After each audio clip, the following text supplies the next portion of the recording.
जंतु कोशिका में भी प्लाज्मा मेम्ब्रेन है। पहली चीज, पादप कोशिका में भी न्यूक्लियस या केंद्रक पाया जाता है, जंतु कोशिका में भी न्यूक्लियस या केंद्रक पाई जाती है। पादप कोशिका के न्यूक्लियस के अंदर में गुणसूत्र होता है, जंतु कोशिका के अंदर भी गुणसूत्र होता है, जिसे क्रोमोसोम बोलते थे। पादप कोशिका के केंद्रक के अंदर में न्यूक्लियोलस, यह है तुम्हारा प्लांट सेल, ठीक है। और ये वाला जो देख रहे हो दिस इज एनिमल सेल। एक एक करके दोनों का लेवलिंग करेंगे। लेवलिंग मतलब कि जितने भी पार्ट्स होते हैं वन बाय वन स्टार्ट करेंगे, ठीक है। तो प्लांट के केस में जो सबसे ऊपर का पार्ट होता है,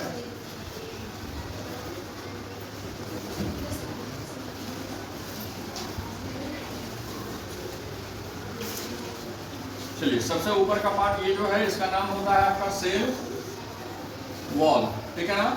याद रखना है कि सेल वॉल केवल किस में पाई जाती है, प्लांट सेल में। यहाँ पर आपको दो लेयर दिख रहा है ना, लेकिन इस वाले में सिंगल लेयर है, तो ध्यान रखना है इसका जो बाहरी लेयर है उसका नाम है सेल वॉल। अंदर का जो लेयर होता है सेल वॉल के अंदर उसका नाम होता है प्लाज्मा मेम्ब्रेन या फिर प्लाज्मा झिल्ली, ठीक है। तो ये वाला ये हो गया, और इसी को हम लोग लेबल कर सकते हैं इसको, मतलब कि प्लाज्मा मेम्ब्रेन दोनों में पाया जाता है, पादप में भी और जंतु में भी।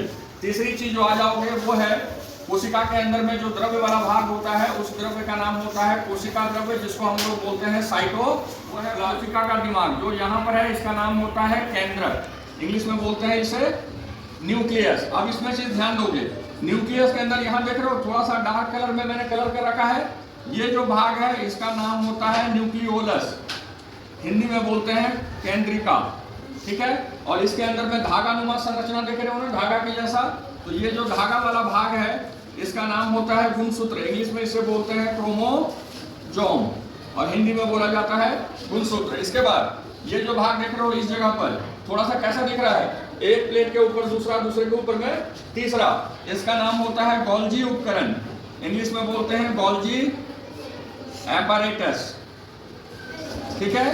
गोल्जी एपैरेटस के बाद ये वाला भाग सबसे इंपॉर्टेंट भाग में से एक है, इसका नाम है माइटोकॉन्ड्रिया।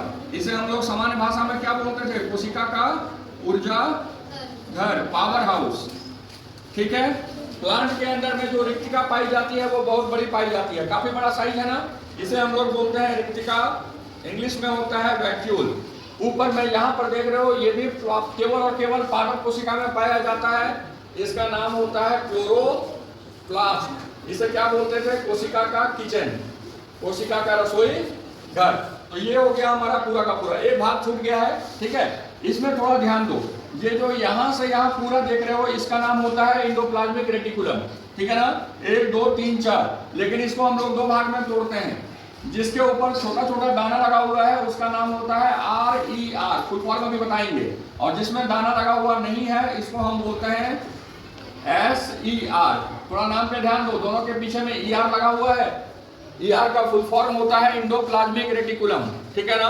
अंतःद्रव्य जालिका कितने प्रकार के होते हैं, 2 प्रकार के, एक होता है SER, तो यहाँ पर S मतलब होता है स्मूथ, जिसमें कोई चीज चिपका हुआ ना हो, और जो R है, R का मतलब होता है आपका रफ, जिसमें दाना दाना जैसा चिपका हुआ रहता है। तो ये है हमारी पूरी की पूरी पादप कोशिका। अब यहीं से हम लोग यहाँ का पार्ट में लेवल कर लेते हैं। देखो ये वाला भाग और ये वाला भाग एक जैसा है, तो जंतु कोशिका में भी क्या पाया जाता है, माइटोकॉन्ड्रिया। इसके बाद ये जो भाग देख रहे हो ये केवल और केवल जंतु कोशिका में पाया जाता है, इसका नाम होता है लाइसोसोम, जिसे क्या बोलते थे, कोशिका का आत्महत्या थैली या फिर कोशिका का पाचन थैली। ये जो भाग देख रहे हो इसमें ऊपर वाला जो भाग है जिसमें दाना दाना जैसा लगा हुआ था, इसी का नाम था आपका RER, फुल फॉर्म होता है रफ एंडोप्लाज्मिक रेटिकुलम, हिंदी में बोलोगे दानेदार एंडोप्लाज्मिक रेटिकुलम। नीचे वाला ये दोनों जो है इसको हम बोलते हैं SER, मतलब कि स्मूथ एंडोप्लाज्मिक रेटिकुलम। इसके बाद ये वाला भाग को हम लोग पहले भी लेवल किए थे, इसका नाम हो गया आपका न्यूक्लियस। न्यूक्लियस के अंदर में जो धागा जैसा संरचना है इसका नाम है क्रोमोसोम। क्रोमोसोम के अंदर में एक थोड़ा सा गोलाकार भाग दिख रहा है बहुत गहरे रंग का, इसका नाम था न्यूक्लियोलस। ये जो भाग देख रहे हो ये केवल जंतु कोशिका में पाया जाता है, इसका नाम होता है सेंट्रियोल। अभी दोनों का अंतर बता देंगे। और जंतु कोशिका के अंदर भी द्रव्य वाला भाग पाया जाता है जिसको बोलते हैं कोशिका द्रव्य, इंग्लिश में होता है साइटोप्लाज्म। अब ये बड़ा, हाँ ये छोटा रिक्तिका है। यहाँ पर देखो पादप में कितना बड़ा था। जंतु कोशिका में क्या पढ़ाते हैं, या तो रिक्तिका पाई जाती है तो बहुत छोटे आकार की होती है या फिर नहीं पाई जाती। तो यहाँ पर केवल दिखाने के लिए हम छोटा छोटा दो बना दिए हैं। हालांकि बहुत सारे जंतु कोशिका होते हैं जिसमें रिक्तिका नहीं पाया जाता। तो अब दोनों के बीच में समानता और अंतर देख लो। समानता क्या क्या होगा बता सकते हो? सेल वॉल केवल किसमें पाया जा रहा था? पादप में। उसमें था क्या? नहीं। पहले समानता पे आ जाओ। पादप कोशिका में भी प्लाज्मा में कोशिका में भी प्लाज्मा मेम्ब्रेन है। पहली चीज, पादप कोशिका में भी न्यूक्लियस या केंद्रक पाया जाता है, जंतु कोशिका में भी न्यूक्लियस या केंद्रक पाई जाती है। पादप कोशिका के न्यूक्लियस के अंदर में गुणसूत्र होता है, जंतु कोशिका के अंदर भी गुणसूत्र होता है जिसे क्रोमोसोम बोलते थे। पादप कोशिका के केंद्रक के अंदर, ठीक है, और जंतु कोशिका के अंदर भी यहाँ पर न्यूक्लियोलस होता है जिसको केंद्रिका बोलते थे। इसके बाद जंतु कोशिका और पादप कोशिका दोनों में ही क्या पाया जाता है? गोल्जी उपकरण। देखो यहाँ पर गोल्जी उपकरण है और यहाँ पर भी लेबल किया गया है गोल्जी उपकरण, ये वाला जो भाग है। पादप कोशिका में भी माइटोकॉन्ड्रिया पाई जाती है, जंतु कोशिका में भी माइटोकॉन्ड्रिया पाया जाता है। पादप कोशिका के अंदर क्लोरोप्लास्ट पाई जाती है, जंतु कोशिका में नहीं पाई जाती, ठीक है। और रिक्तिका पादप कोशिका में काफी बड़ी पाई जाती है, जंतु कोशिका में नहीं पाई जाती। अब यहाँ पर इसमें देखना, जो केवल जंतु कोशिका में है, जंतु कोशिका में सेंट्रियोल और जंतु कोशिका में लाइसोसोम, ये दोनों पाया जाता है, पादप कोशिका में नहीं पाया जाता। तो अब कौन बताना चाहेगा क्या क्या अंतर है पादप और जंतु में? जंतु कोशिका में रिक्तिकाएं अंतर बड़ी छोटी होती है या फिर अनुपस्थित होती है। बहुत अच्छे, सेंट्रियोल बोलते हैं इसको। जंतु कोशिका में सेंट्रियोल पाई जाती है, पादप कोशिका में नहीं पाई जाती। जंतु कोशिका में लाइसोसोम पाया जाता था, पादप कोशिका में नहीं पाया जाता। तो 4 या 5 ही पॉइंट है। पहला कोशिका भित्ति, एक छोड़ दियो बहुत इंपॉर्टेंट, वो है तुम्हारा chloroplast, kitchen of the cell. पादप कोशिका में खाना बनाने के लिए क्लोरोप्लास्ट पाया जाता है, जंतु कोशिका में नहीं पाया जाता। तो 4 पॉइंट लाइन से याद रखोगे। सेल वॉल पहला पॉइंट होगा, पादप कोशिका में है, जंतु में नहीं है। पादप कोशिका में क्लोरोप्लास्ट है, जंतु कोशिका में नहीं है। पादप कोशिका में रिक्तिका पाई जाती है, जंतु कोशिका में या तो छोटी या तो अनुपस्थित। जंतु कोशिका में लाइसोसोम पाया जाता है, पादप कोशिका में नहीं। जंतु कोशिका में सेंट्रियोल पाई जाती है, पादप कोशिका में नहीं। ये हुआ 5 अंतर, ठीक है। अब एक एक करके सबका काम देखना।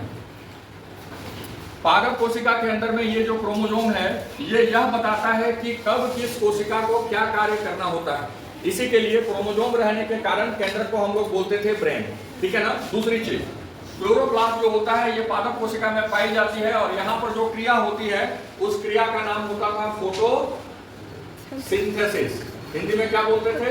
प्रकाश संश्लेषण। तो अगर प्रश्न पूछा जाएगा कि प्रकाश संश्लेषण कोशिका के किस भाग में होता है, तो उत्तर क्या होगा? क्लोरोप्लास्ट, ठीक है ना, पहली चीज। और क्योंकि यहाँ फोटोसिंथेसिस होता है इसी के लिए नाम दिया था किचन ऑफ द सेल। इसके बाद रिक्तिका में, पादप कोशिका में जो भी अपशिष्ट बनता है, थोड़ा सोच के देखो कि हम लोग के शरीर में बहुत सारा खराब चीज भी बनता है ना। हम लोग तो अपने शरीर से खराब चीज को निकाल सकते हैं, बहुत सारा माध्यम है, मलमूत्र के माध्यम से, लेकिन पादप कोशिका ऐसा कर सकता है क्या? नहीं कर सकता। इसी के लिए मजबूरी में उसने क्या बनाया है? रिक्तिका। एक कोशिका के अंदर जितना भी खराब चीज होता है वो सब जाकर कहाँ जमा हो जाता है? रिक्तिका में। जब कोशिका मरती है तो साथ में रिक्तिका भी मर के खत्म हो जाती है, ठीक है। इसके बाद माइटोकॉन्ड्रिया। माइटोकॉन्ड्रिया को हम बोलते थे powerhouse of the cell. यहाँ पर जो चीज बनती है इसका फुल फॉर्म याद रखना, एग्जाम में कई बार पूछा जाता है। एटीपी क्या होता है? Full form adenosine. एक साथ बोलोगे तो याद हो जाएगा।